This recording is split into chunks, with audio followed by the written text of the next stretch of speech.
Welcome to Now and Next in Public Affairs, brought to you by Helio Intelligence. I'm Jack Tolbert, and I'm very, very happy to share that today I'm not joined by one guest, I'm joined by two guests from RWE, David Hickling and Alice Bars. Welcome to the podcast. In terms of why we're here today, we're here to talk about the future of public affairs, and we're really, really keen to hear how your experience has evolved, what your thoughts are on the profession, and broadly speaking, where you think the profession is going to go. So David, in terms of, if we start with you, if that's okay, in terms of your experience, you've been at RWE for over 4 years, to the best of my knowledge. You've got quite a lot of experience in industry. So you've worked at the Labour Party, you've worked in the Commons itself for a long period of time, and you've also worked in the consultancy space. So I'm really, really interested to get under the skin of your thoughts on how the profession's evolved. Sure. Well, I mean, starting with the dictionary definition, what is public affairs? Always useful to get some definitions out of the way to start with. The dictionary definition of public affairs being that it's management of an organisation's relationship with government, policymakers and other stakeholders to influence and shape public policy and legislation that affects your organisation's ability to operate. But for me, the more human definition is public affairs is about people, policy and process, right? It's the who, the what, the why and the how of decision making and how we influence and inform that.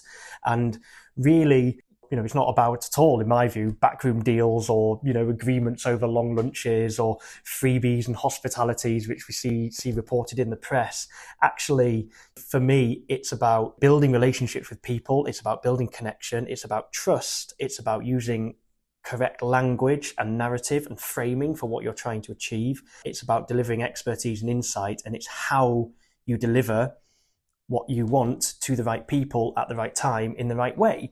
And that's, I think, is the constant truth of public affairs, which I wanted to just start with, because all these evolutionary changes and sometimes revolutionary changes that we're seeing in public affairs at the moment are challenging or supporting or making you question that constant truth of speaking to people about policy in a way that resonates and gets you the impact and outcome that you want. And for me, I think, from my time, which is getting on for 20 years involved in the UK political system in one form or another, we're really seeing the growth of authenticity, I think, is a big issue, which I'm happy to talk more about later on. It's really the digital transformation is a huge, huge part of what's happened since my time getting involved in the sort of mid to late noughties.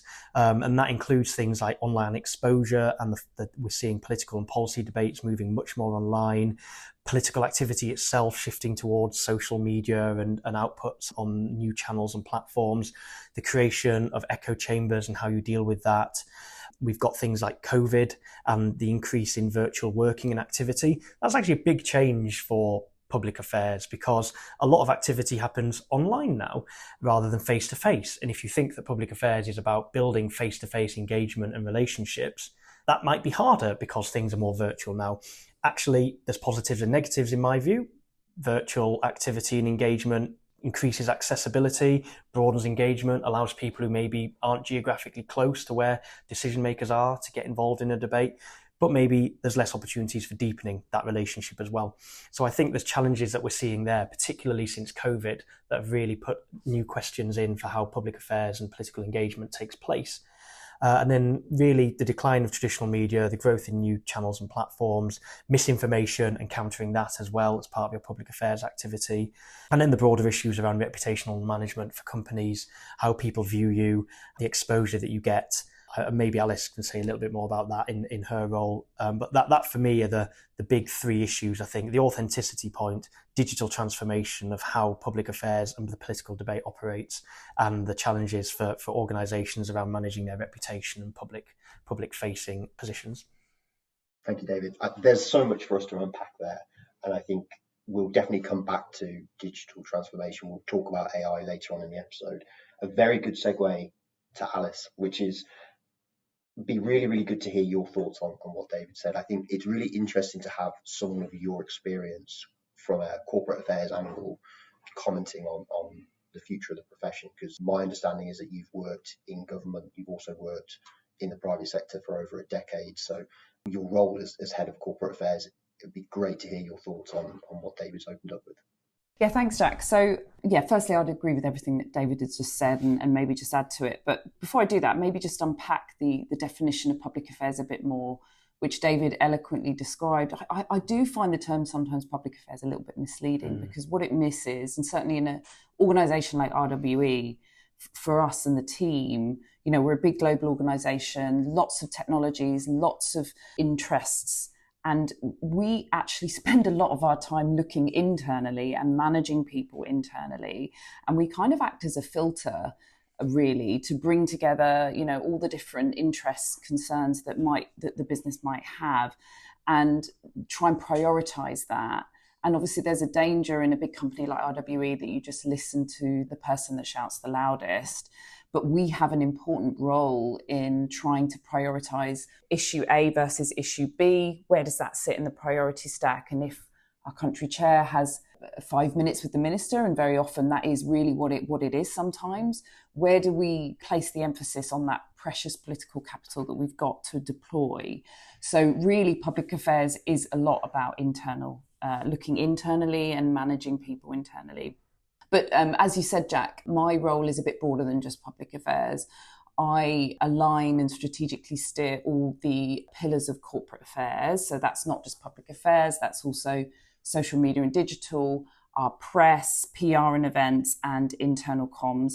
And I think it's really important that you think about public affairs in the wider context of those 5 pillars, because you cannot completely look at public affairs in isolation. Because if you want to effectively communicate with your stakeholders, yes, you communicate with them bilaterally with a meeting or an event in Parliament, but you also need to be talking to them online. You also need to be talking to them through the press and with an event, etc. So really, it all has to be working hand in hand. In terms of how it's evolved and my perspectives from my background. So, you know, my background's really different to Dave's, although we've ended up in the same place. So my background is I started my career as an economist in government.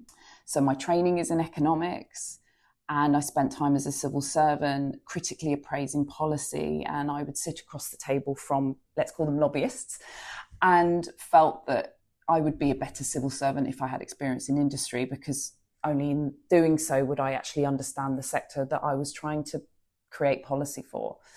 In the end, so I took a secondment to industry. In the end, I've never left. So I was meant to go back to government, but stayed in the industry, and I've been in the industry for 10 years. David and I are different because I don't have that political background. I've never worked for an MP. I've never worked in Parliament. So my perspective is all about how is this going to stack up to the policymakers that are looking at this? And for RWE and for anyone working in public affairs, I think that's really important. You kind of have to see it from their point of view. Does what we're proposing, lobbying for, does it stack up? Is it in their interests? Is it in consumers' interests? That's the first and fundamental question you've got to ask.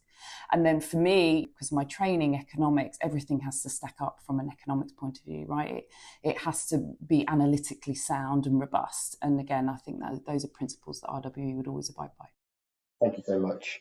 One question before we get into some more detail. Would you say you're still on secondment, or would you say that you're out of the machine permanently? No, I've never ruled out going back to government, for sure. So you could call it still on secondment, long-term loan. Very interested.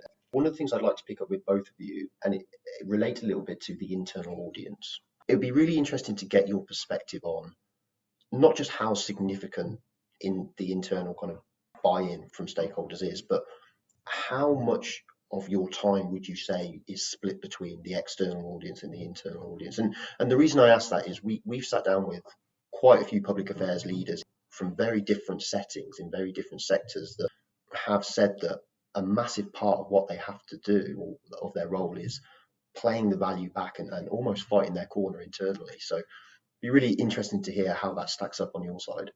That's a great question. And the short answer is I'd say it's 50-50. And really, you've touched on a really key point here, which is as a political affairs team, we can't exist in isolation from the rest of the organisation, as Alice set out. How we understand what the issues of the business are, the thinking, how we draw out the expertise and the insight that then we deliver externally is absolutely key to being an effective public affairs practitioner, right?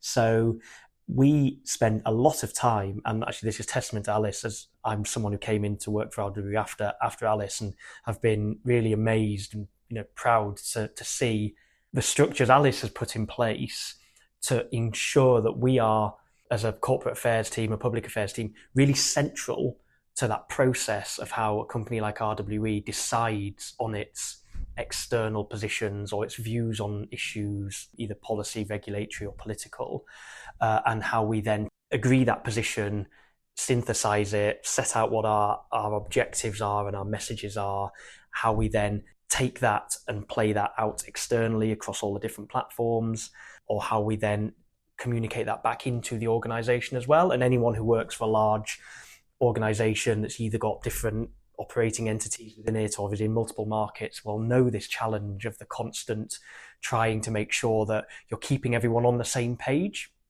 and that for anyone who is going out externally to speak, at events or with politicians or in the media, that they know what they're meant to be saying, quite simply.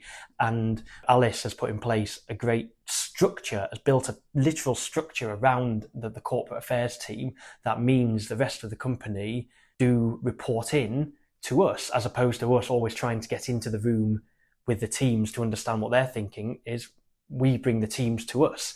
And that is always advice I give to people who are starting out in the private sector world. A lot of friends who've moved from Parliament into the private sector sort of a little bit overwhelmed by, well, how do I create the levers that I need to pull to do my job effectively? And my advice is always make yourself the forum through which people discuss and debate and decide what your public policy positions are, what your positions are on big debates and issues and topics.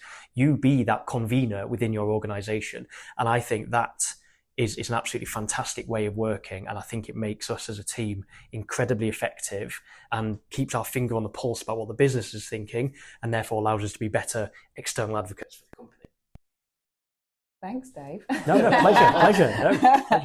If I may pass on some compliments to you as well, talking about being in the centre of the organisation and placing ourselves in and amongst our colleagues who are dealing with many, many issues day to day. Dave has done that through setting up a regular forum in which he briefs on political developments. So again, public affairs has a responsibility to brief back into the business about politically what is going on, taking the temperature on those topics. So again, not just outward facing. And I think Dave has done a fantastic job and is now considered the expert, the go-to person if they want an opinion on, where's reform going, or PMQs, what was the temperature, what was the sentiment today. David will be the go-to person for that, for the most senior leaders in the company. What is going on, David? I mean, that's a hell of a question.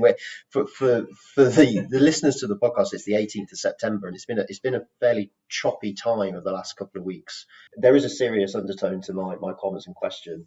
In terms of public affairs being the expert, Alice, as you said, in terms of what that actually means, but also what it means to the landscape now, do you have a view on how public affairs is going to have to evolve, given where the UK political landscape is at, where the geopolitical landscape is at? Yeah, absolutely. And I think I'll start with a bit of a recap again, if that's okay, because we are in such a volatile landscape at the moment and have been now for quite a long time. So I sort of had it noted when I was thinking about this podcast as it's a new thing. But then I thought back and I was like, actually, political volatility has been a centerpiece of our political system now for coming on for 10 years maybe. If we're speaking honestly, it's not showing any sign of letting up. I think there was a sense, in the political affairs practitioner community that this is choppy waters that we're going to get through to easier times. And maybe there was a sense that with the election of a new government last year, that with a big majority, that might be the case. And I think most people would agree now it hasn't been. And the facts I just want to give is, the last parliament, so that was a normal length parliament, 2019 to 2024, we had 3 prime ministers, 4 or 5 chancellors.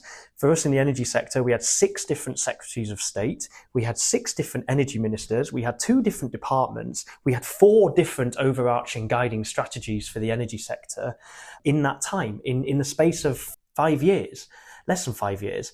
And that is just incredibly difficult to try and navigate, because every single figurehead who comes into those roles, going back to my point about public affairs being about people, they have different priorities, they have different views, they have different motivations, they have different ways of how they like to engage. And you were barely getting to grips with how one minister or secretary of state liked to do things and what they wanted to hear about and think about before you were changing to do that for the next person in. And that was an incredibly challenging time, thinking back about making sure that you were being an effective engager with government, basically. And whilst maybe some of the names are staying the same, albeit we've just had a big reshuffle at the end of the summer, that wider volatility and the uncertainty about what's going on and where things are going and how the issues that are coming onto the agenda is really, really key to the UK political system now. And I think this has to be a really core lesson that public affairs practitioners need to understand, that pricing in the need to be operating probably constantly now in choppy waters as opposed to calmer times is absolutely key to where public affairs is going.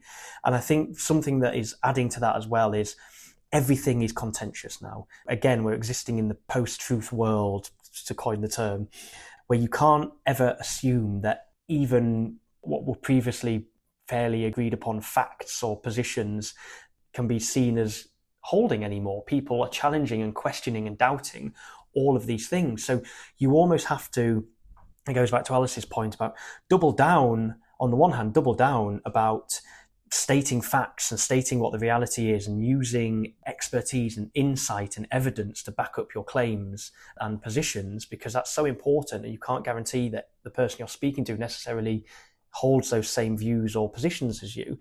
But similarly, it can't all just be about hard evidence and facts, because we're in a world where politics is a lot more emotive now, and people want to hear emotional, real world, tangible, impactful stories. So how you talk about what you're trying to achieve, why you're trying to achieve it, what benefit this is going to have, what you're delivering as an organisation for the country or your employees or for the government, needs to be told in a much more human way.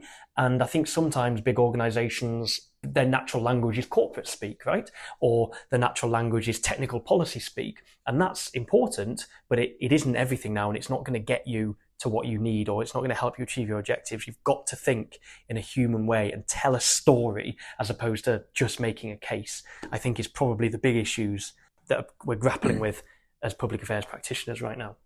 If I may build on what Dave said, I heard a phrase last week which really resonated with me, which summarises, I think, a lot of what you touched on, which is that trust no longer equals truth. And that's absolutely quite scary. There is a lot of misinformation out there at the minute. And for public affairs practitioners, the challenge is, how do you cut through that misinformation? We're continuously having to think about new ways of communicating, innovative new formats. You have to be online and you have to be getting your message out there across a number of different channels. RWE will never compromise on the facts. We will never stop using facts, data, evidence, but having to communicate in new ways is definitely a challenge that we're all facing. And explaining what can be sometimes complex technocratic topics to not just the general public, but also politicians and officials. And as Dave said earlier, there's a huge amount of churn. I mean, reshuffles are nothing new in politics, but I do feel like that we are going through an unprecedented period of instability and change, not just the political level, but let's not forget officials are constantly churning. And I know that from my time in the civil service. The person in charge of energy policy, the director, may have just that last week before been working in the Department of Transport. Now, I've been working in energy for 20 years and I still feel like I don't understand the sector fully. You know, I'm learning something new every day.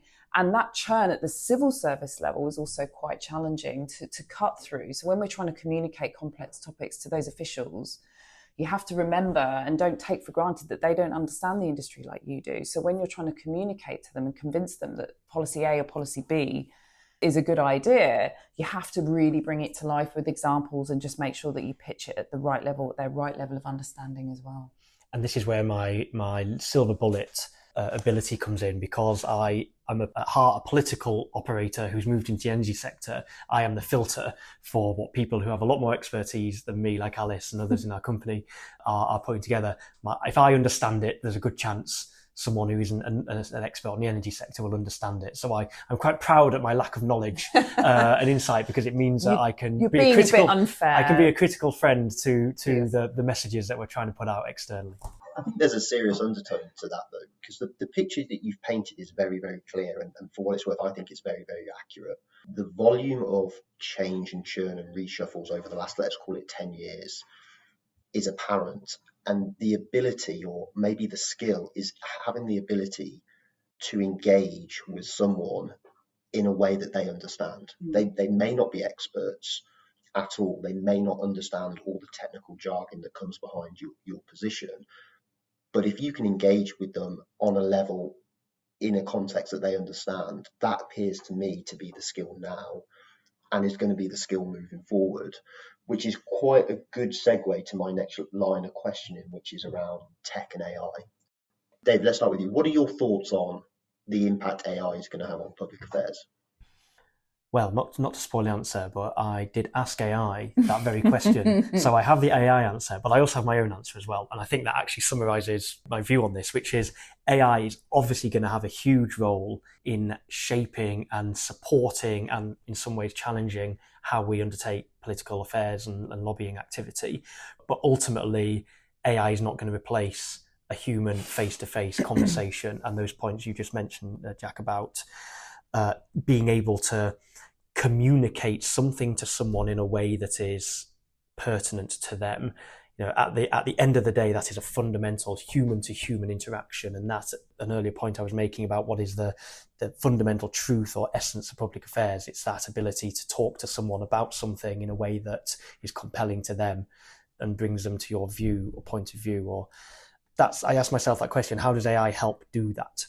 And what AI is going to be great at doing is, analysis and synthesizing, and, doing your policy intelligence and analysis and generating content for you. And probably it's got a great role to play in things like targeting and micro lobbying. And AI told me that it could create a psychographic profile of legislators, for example. I think the term we use at the moment is biography for those listeners who are involved in this. I'm not sure it's anything different from that, but it sounds a lot more extensive and detailed. Maybe it will be. I don't know.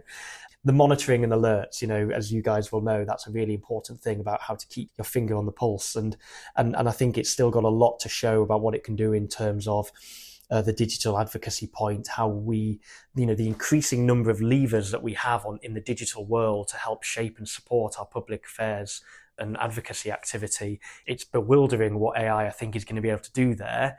But the question I come back to is, how is this helping achieve our objectives? It provides a wonderful number of levers for efficiency and insight and content generation, and maybe doing things quicker or doing things more effectively. But ultimately, is it going to get you what you want, which is either your policy change or your not policy change, or shaping a view about a big issue of the day, or helping you as a company position yourself in a political debate, or in the choppy waters of volatility that we exist in? I think AI can help, but I think it's still going to need the fundamental humanity that the essence of public affairs is to get you across the line. I would agree, David. Maybe just two further points that I'd like to make. So I've been experimenting with AI. I would definitely call myself behind the curve, probably, but I've been using it in two ways that have definitely added value, but will, in my opinion, never fully substitute for, a human. You touched on it, Dave, summarizing papers and positions. I've used it and I've tested it. So I've read a paper, an opinion piece or a technical paper. I've read it myself, and then I've asked AI to summarize it for me, because constantly as public affairs, we're expected to, review something and summarize it and pull out the key points and takeaways for senior leaders and colleagues in the company.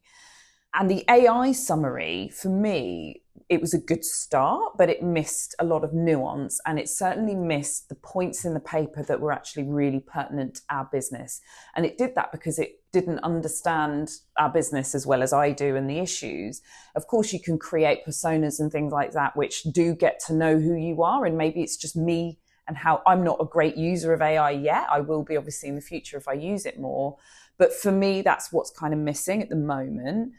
The The second way in which I think it really does add value, and it touches on the point that we made earlier around pitching your complex issues in a non-technocratic way to people who aren't experts. So I've been using it a lot to explain complex topics. So for example, I asked ChatGPT, why is marginal pricing efficient in electricity markets?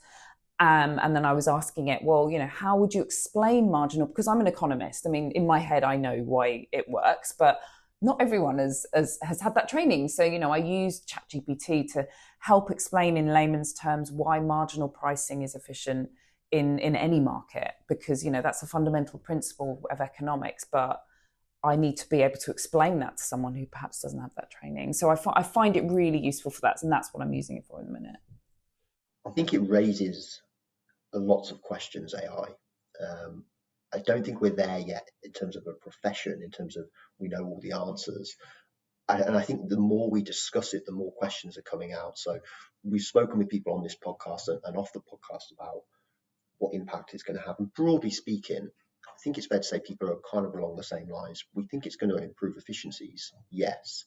The danger with it, and this is something that Alice touched on indirectly, is you can never really take away the human factor, and whether that's the individual communication part, the knowledge part, and arguably even the discipline of the profession. It's something I don't think you can replace with a machine at all, and I think it opens up some really interesting questions in terms of the future around how do professionals learn the discipline. So what I mean by that is, if AI is going to take entry-level jobs across the world, okay, but where are people then going to get the discipline and the knowledge that they need throughout the whole course of their career if they don't get those initial opportunities? So there's a lot of grey with it, which I guess we're going to find out as we move forward. I don't know if you've got any kind of comments on that at all. I mean, I agree, and I'm of the generation that had to write my university essays myself, and I wrote mine with a pen. Well, That's there you go. See, maybe I didn't write them myself. I typed them and the computer wrote them, but the thinking was mine, right? And yeah, you're completely right, Jack. As someone who's moved from their sort of early career and is into sort of entering and in the mid of their career now, I value so much the opportunities I had to do that more entry level activity. Actually watching a select committee and understanding the interplays and how it works, as opposed to just getting an AI summary of it, being involved in writing, crafting policy responses for a member of parliament and understanding the different interplays that you're trying to reflect in that letter and that communication, understanding what your best approach is to the media and the digital platforms. I maybe have a slightly more cautious view of these things, but I think you can be too online as an elected representative. And I think you need to be really careful about assuming everything you're hearing and interacting with online is a sort of truth. To go back to, I'll talk about truth being a contested topic. And you sometimes need to balance your online activity with the real world, for want of a better term. And, I'm sure elected representatives do this, but I think you can get sucked into debates and situations and contexts and digital forums that don't maybe reflect what wider people are thinking or reflect the bigger picture or what's best for the country or wider. And I think that's a real challenge. And I think learning your trade as opposed to getting technology to do it, there is still a great value in that. That's my experience. I benefited massively from that, but I was doing that in an age when AI didn't exist. So I get it's probably never going to be the same as when even I was doing this 15 years ago. But I think, again, it's about balance. And I think you need to try and retain the human interaction with the process along with the automation of the process as well. And there's probably an appropriate balance somewhere there. But as you say, we're definitely nowhere near that point yet because of how early we are in the AI journey. Yeah, I would agree. I do wonder what this conversation will be like in 20 years with someone who, because Dave and I have been working in the profession for a decade or more. So we know what it's like we cut our teeth in the profession where AI just did not exist. And so we can critically see how, it has its flaws. But of course, in the future, that will be quite different. So someone starting in the profession today may only have AI has always been there. a bit like, I remember what it was like before mobile phones were around. You had to pick up a landline or texting someone. So I know from coming from that generation, the value of picking up the phone to someone sometimes is actually the best way to communicate. I find often too much is emails and texts. And again, from someone that generation, I just want someone to pick up the phone to me and talk to me sometimes. And I just don't think we shouldn't lose that as public affairs professionals, that human element, as you say, Dave. It's absolutely crucial, especially when you talk about influencing, because really that's what we're all doing, isn't it? Absolutely. I'm going to ask you the same question now, obviously from a slightly different perspective. And Dave, start with you. In the next 5 years, what for you is the one non-negotiable that the public affairs profession is either going to have to adapt to do, or is going to have to retain or embrace to remain relevant? I think it's going to be this authenticity point for me. I think speaking in a genuine way to people in a language that they understand, I think is just going to be so compelling and is almost like a bit of a trump card for everything else. Pardon the pun. But it really is the thing, I think, that can make the difference in your political affairs activity.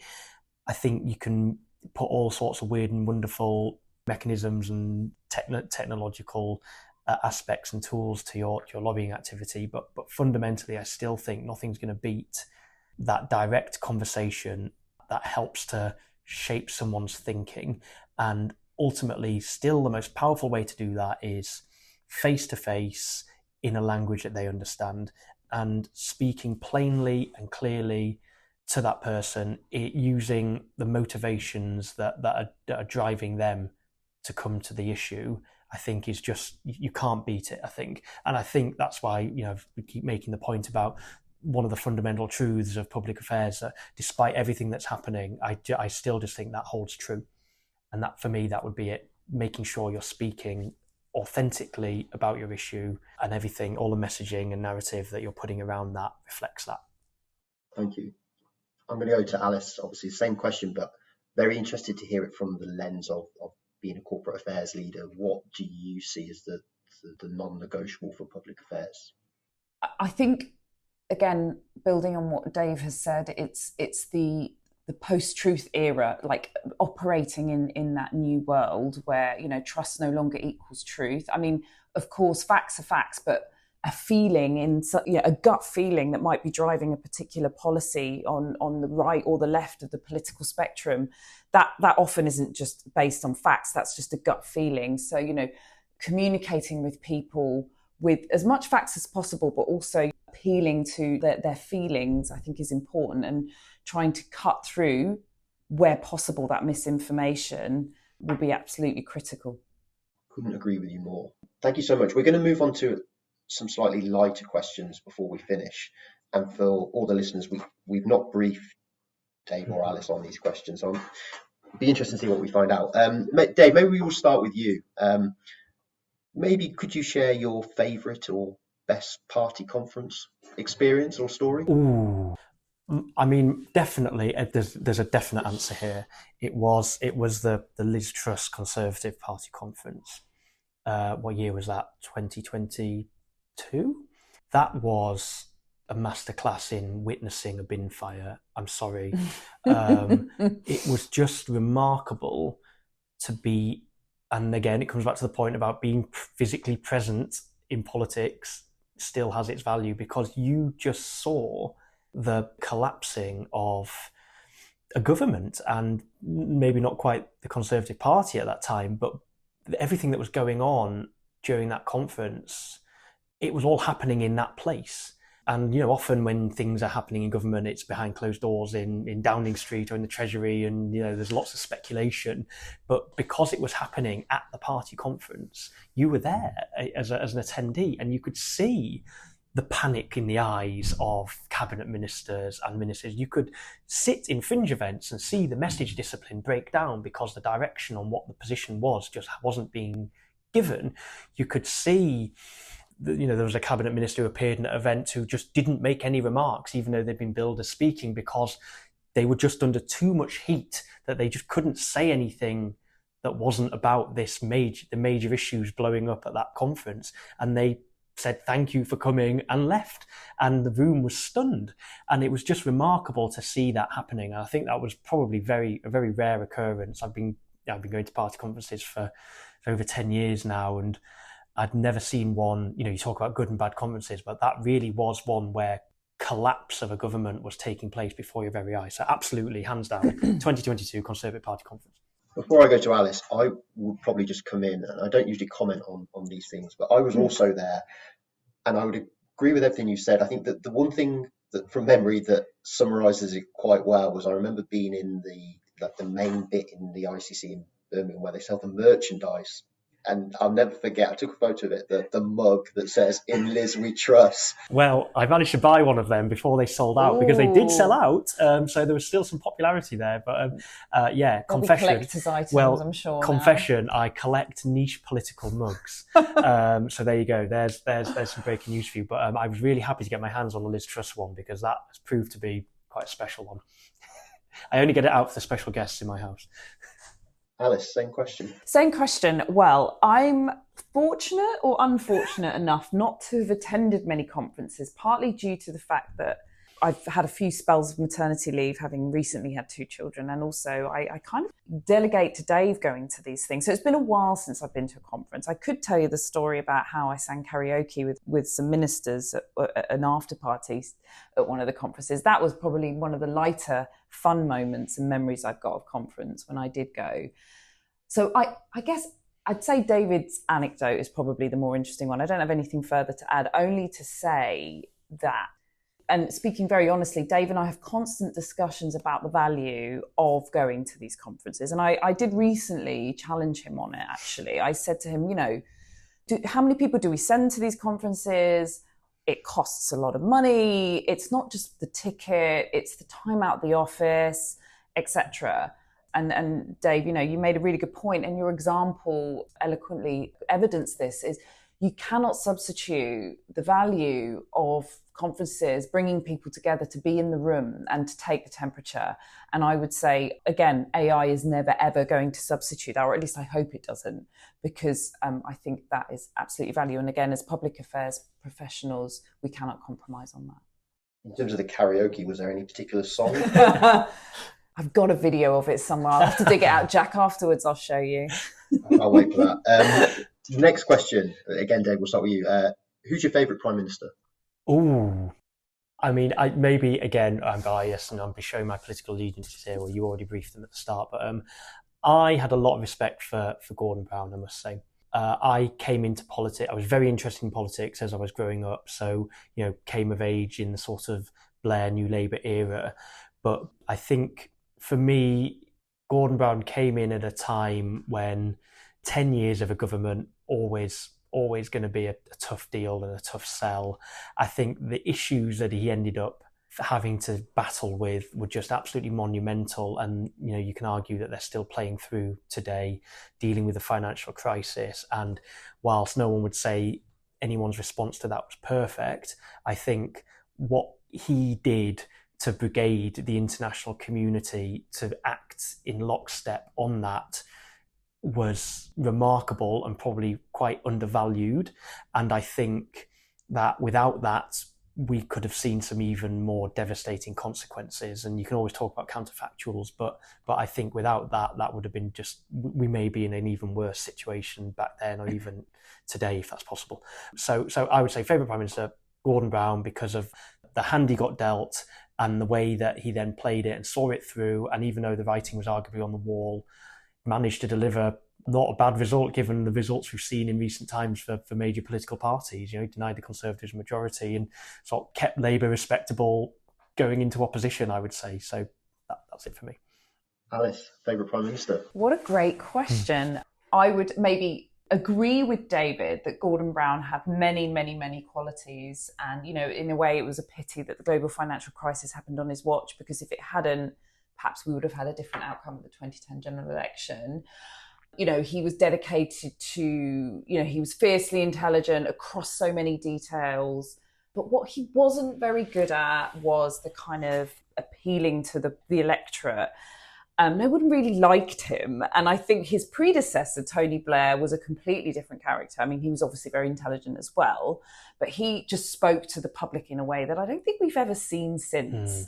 And for that reason, he probably stands out to me as probably my favourite. I mean, I know he did a few things that lots of people don't look back on, and I think his legacy has been somewhat tarnished by that. But I would say it has to be Tony Blair. I mean, before Keir Starmer won the election, it was only him and Harold Wilson that actually won an election for the Labour Party, right? So I think history has not looked kindly on him, but I feel like sometimes we forget the qualities that he had as a Prime Minister. I always feel very sympathetic for the people who come in towards the end of a government time. So you've got your John Majors, albeit John Major got 7 years, so pretty long time. Your Gordon Browns, even Rishi Sunak. I don't think you should feel sorry for politicians as a principle, but I did feel sorry for Rishi because I think Rishi was very capable and did, have some good ideas and was on the right track with most things. But just the nature of the party he inherited just meant that he was just constantly hamstrung by that. And I think that's, again, as a student of politics, that's really interesting to see how prime ministers who are come into office in a way that isn't optimal manage that. And we've had a lot of examples of that recently. And there's no answer to how you do it, I don't think, yet. Absolutely. We could talk about this all day. Unfortunately, we don't have time, but maybe we'll do a follow-up. My final question to both of you is linked to who your favourite Prime Minister is. The final question is, who's the best Prime Minister that the UK has never had? Oh, it's a good question. And you know what? The person who I think maybe went too soon and should have waited and might have had a different trajectory, albeit their existing trajectory was pretty good, was someone like William Hague. Because again, current politics reflecting back, but William Hague coming in after a drubbing at the election, after a generation in office, I'm sure he's speaking to Kemi about dealing in that situation. But I think, probably Hague knew there wasn't much of a chance of him becoming Prime Minister, but took on that mantle anyway. So kudos to him. But, I think he was a very well-respected Foreign Secretary when he came back into office under the coalition years. And I'm sure he would have been a very good Prime Minister as well. And just timing and chance did not do that for him. And I think, again, you see that with other politicians in terms of the hands they're dealt. So you could say the same arguably for David Miliband, and you have the tragedy of John Smith as well, of course, in the 90s. So I think there are lots of people who could have been very good prime ministers who, for whatever reason, haven't had their shot at doing so. So I think that would be my answer. Thank you very much, and thank you very much to you both for coming in. It's been really, really good fun. My thanks as always to my colleague Ollie Foster, who's our in-house producer. Perhaps you have a view on the future of public affairs and you'd like to share it, or perhaps you'd like to add to the discussion yourself. Please follow the link in the show's bio, which will direct you to our feedback page for Helio Intelligence, which is of course the home of De Havilland and Forefront.